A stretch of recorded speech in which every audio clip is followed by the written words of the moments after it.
Hello दोस्तों, नमस्ते। मैं उज्ज्वला तिवारी अपने यूट्यूब चैनल पर आप सभी का स्वागत करती हूँ। आज मैं आप सभी के बीच में बहुत ही प्यारा देहाती सोहर गीत लेकर आई हूँ। सुनिएगा दोस्तों, बहुत ही प्यारा सोहर गीत है। फुल आवाज करके सुनिएगा दोस्तों, तभी समझ में आएगा। गीत बहुत ही प्यारा है। अगर आप सभी को अच्छा लगे तो लाइक शेयर सब्सक्राइब करिएगा चैनल को, प्यारा प्यारा कमेंट करिएगा। मचियहि बैठली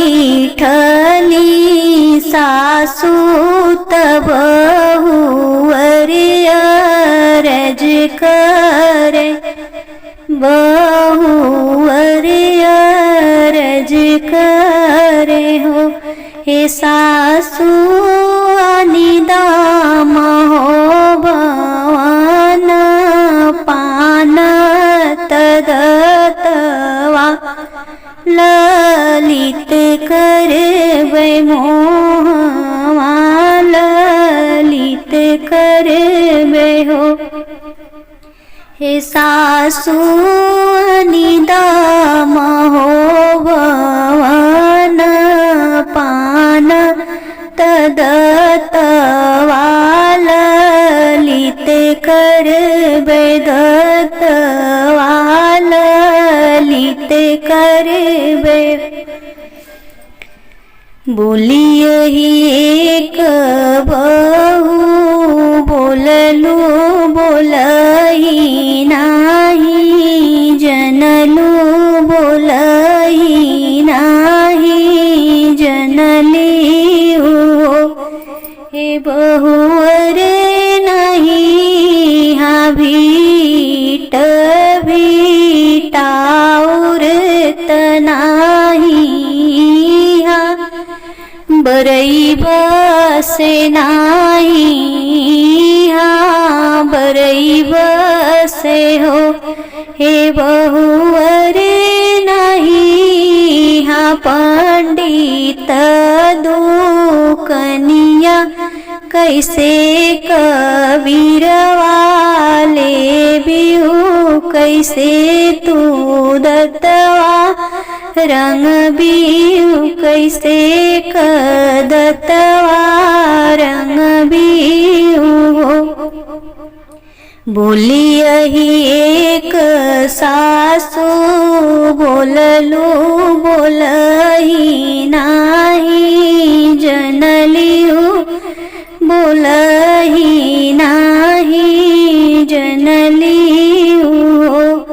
हे सासु मोर राजा जई है जब बजरिया, तबई बीरवा मंगबई, तबई दत्तवा रंगबई, तबई दत्तवा रंगबई हो।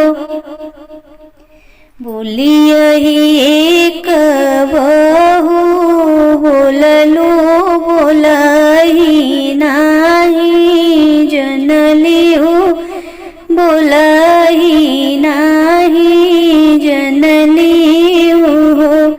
हे बहु बेटी मोर झोलवाती मैयाई, हमहि पैसा देबई, हमहि पैसा देबई हो।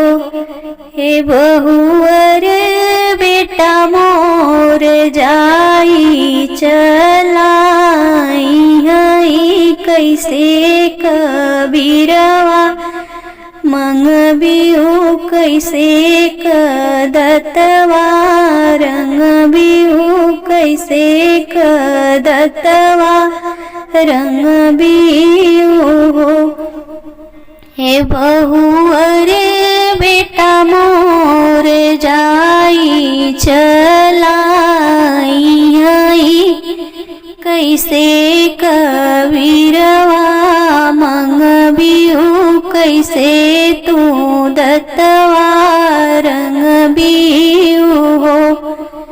बोलियहि एक सासु बोललु बोलहि नाही, जनलिहु बोलहि नाही जनलिहु सासू मोर पियाई है जेवनरिया तबई बीरवा मंगवई तबई दत्तवा रंगबई हो।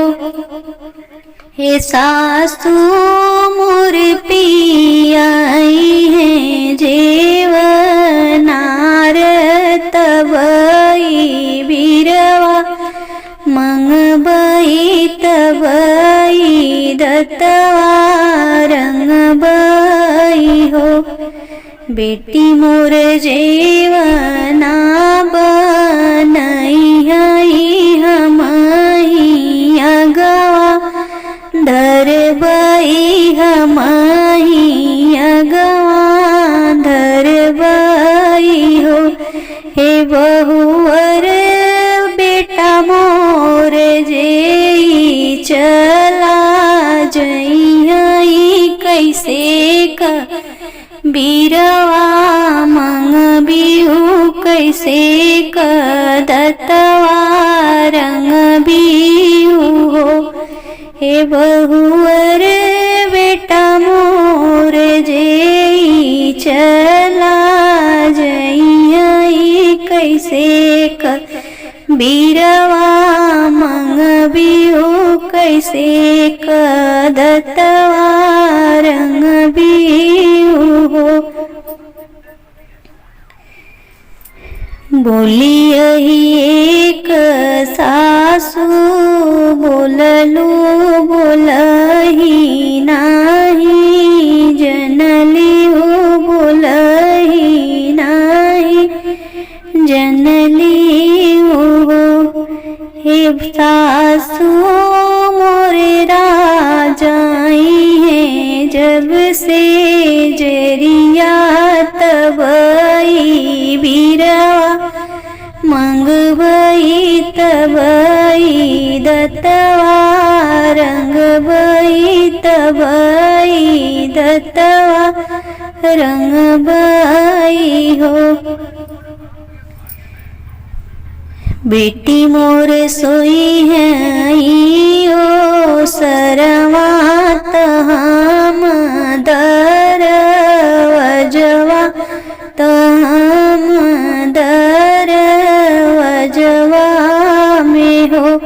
हे बहुअर बेटा मोर झाकी चला जई कैसे कर बीरवा मंगबिहु कैसे तू दत्तवा रंगबिहु कैसे तू दत्तवा रंगबिहु हो।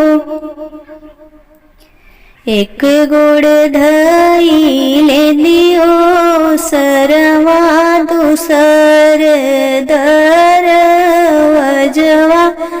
दूसर दरवजवा में हो। हे बहिनी तीसर गोड़ धैले नियो बरिया कहाऊ रुचि आपन कहाऊ रुचि आपन हो।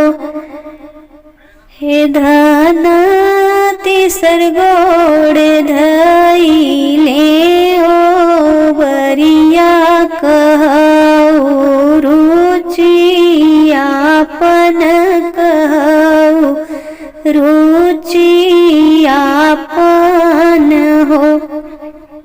कहवा कले ब्यूधन पनवात कहवा कसो पड़ियात कहवा कसो पड़िया हो। हे धन कहवा कलेबू तू खयरिया त कहवा चुनवा त कहवा चुनवा हो। हे धन कहवा कलेबू तू खयरिया तदत्वा ललिते करव्युदत्वा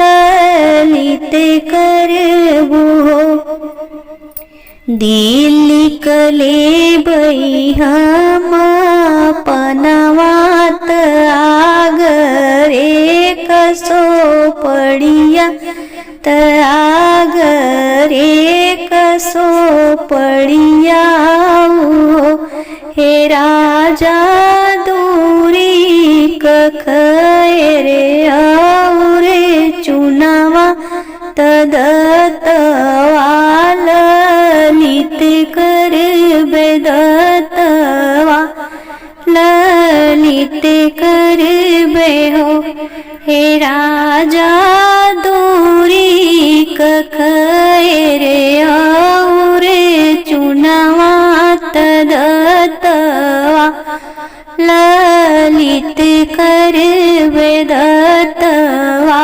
ललित करबे हो।